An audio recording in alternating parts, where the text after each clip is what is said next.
और अब इस बीच आपको बता दें, नाव में 8 से 10 सवार बताए जा रहे हैं। सवाई माधोपुर से बड़ी खबर है, जहां सूरवाल बांध में पलटी लोगों से भरी नाव। 8 से 10 सवार इस नाव में बताए जा रहे हैं। आपको बता दें कि नाव में मौज मस्ती कर रहे थे सभी लोग, लेकिन बांध की चादर के लपेटे में आई। और आपको बता दें कि अचानक नाव जब इसकी चपेट में आई तो 4 लोगों को ग्रामीणों ने अब तक बाहर निकाल लिया है। बाकी लोगों का नाव सहित अभी तक कोई पता नहीं लग पा रहा है।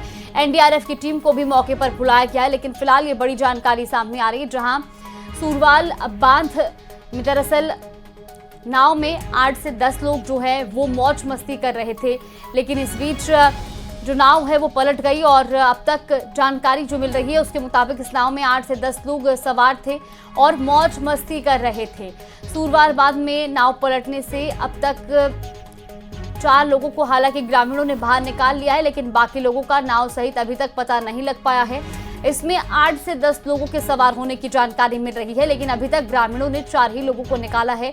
मौके पर आपको बता दें कि एनडीआरएफ की टीम को भी बुलाया गया है, लेकिन फिलहाल अभी तक 4 लोगों के अलावा ना तो नाव का पता चल पाया है और ना ही नाव में सवार अन्य लोगों का। इसी खबर पर ज्यादा जानकारी के साथ हमारे सहयोगी गिरिराज हमारे साथ जुड़ गए।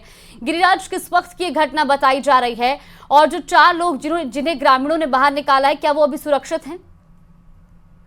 जी देखिए, सवाई माधोपुर की इस वक्त की सबसे बड़ी खबर है, जहां पर एक नाव के अंदर बताया ये जा रहा है कि 8 से 10 लोग इसमें सवार थे।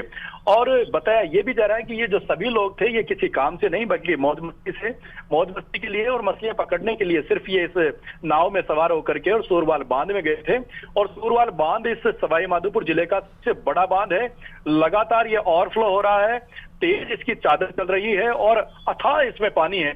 इसका जो पार्ट वो काफी विशाल पार्ट है इसका, काफी एक बड़ा है, 17 फीट इसकी गहराई है और जिस पर लगभग 1.5 से 2 फीट की इसकी अभी चादर चल रही है। रात भर मूसलाधार जो बारिश यहाँ पर हुई है, इस मूसलाधार बारिश के अंदर यहाँ पर जो लटिया नाला है, इस लटिया नाले का समूचा जो पानी है वो सिमट करके इसी सूरवाल बांध में जाता है। और इस घटना के मामले में बताया यह जा रहा है कि इस नाव में 8 से 10 लोग सवार थे और ये बांध में जब ये नाव चल रही थी तभी अचानक से ये जो नाव है ये डाउन स्ट्रीम में जहां पर ओवरफ्लो होकर के बांध का जो पानी नीचे गिरता है उस जगह पर आ गई और उस ओवरफ्लो के पानी की चपेट में आने से ये नाव पूरी तरीके से भरभरा के असंतुलित होकर के पलट गई, जिसमें 8 से 10 लोग सभी इस नाव के अंदर पलट गए। हालांकि जो मौके पर कुछ जो मौजूद थे वहां पर 3-4 लोगों को सुरक्षित निकाल लिया, लेकिन अभी भी ये बताया जा रहा है कि 4-5 जो लोग हैं वो अभी भी लापता हैं। एनडीआरएफ की टीम को गिरिराज, लेकिन ऐसे समय में जब बरसात का समय चल रहा है, लगातार भारी बारिश के चलते नदी नाले उफान पर हैं और प्रशासन भी यही अपील कर रहा है कि नदी नालों से दूर रहें,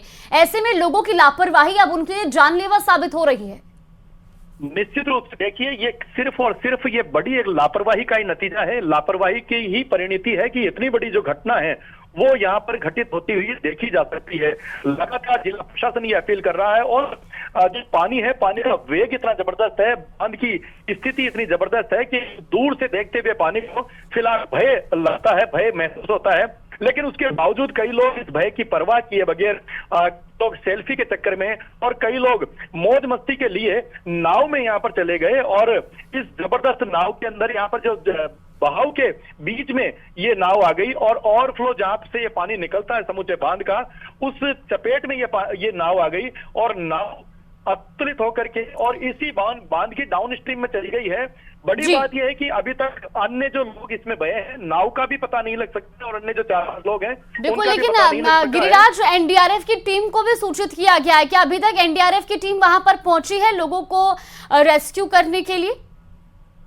ये देखिए, भौगोलिक परिस्थिति के अनुसार जो सूरवाल बांध है उसका काफी लंबा चौड़ा पार्ट है और जो रास्ते हैं, रास्तों पर भी लगातार पानी आ रहा है। ऐसी स्थिति में सहज रूप से पहुंचना संभव नहीं है। ऐसी स्थिति में एनडीआरएफ की टीम और एसडीआरएफ की टीम दोनों को सूचित किया गया है और लगातार पहुंचने की कोशिश की जा रही है। जल्द ही एसडीआरएफ और एसडीआरएफ की टीम मौके पर पहुंचेगी। जी बिल्कुल गिरिराज, क्योंकि इस तरीके की घटनाएं जो हैं वो कहीं ना कहीं अब लोगों के लिए जानलेवा साबित हो रही है और इसकी आज मौजूदा हमने तस्वीरें भी देखी हैं, लेकिन क्या इसके इस घटना के बाद से सबक लेकर अब वहां पर प्रशासन के किसी शख्स की तैनाती या वहां पर कोई साइन बोर्ड लगाने की भी तो आवश्यकता है? प्रशासन इस पर अब आगे किस तरीके से कदम उठाता है ये भी काफी महत्वपूर्ण रहेगा।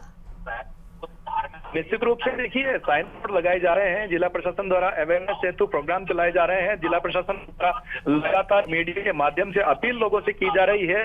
लगातार कई जगहों पर घटनाएं भी घटित हुई है, लेकिन उसके बावजूद भी लोग सबक लेने के लिए तैयार नहीं है और यही कारण है लगातार एक के बाद एक घटना हो रही है। एक बार जो अभी जहाँ खंडार में भी, खंडार रोड पर भी एक घटना हुई है जहां पर कार में एक व्यक्ति बह गया और उसकी भी डेड बॉडी मिली है। उसके अलावा साथ ही साथ अन्य लोगों को रेस्क्यू ऑपरेशन ढूंढने के लिए चलाया जा रहा है, लेकिन उसके साथ ही साथ ये दूसरी जो घटना है ये भी घटित हुई है। जी बिल्कुल गिरिराज, और फिलहाल क्योंकि आपने बताया कि एनडीआरएफ और एसडीआरएफ की टीम को सूचित किया गया है, लेकिन अभी तक कोई पहुंचा नहीं है। उम्मीद है कि जल्द ही जो अन्य लोग हैं उनको भी बाहर निकाल लिया जाए। फिलहाल के लिए आपका बहुत बहुत धन्यवाद जानकारी साझा करने के लिए।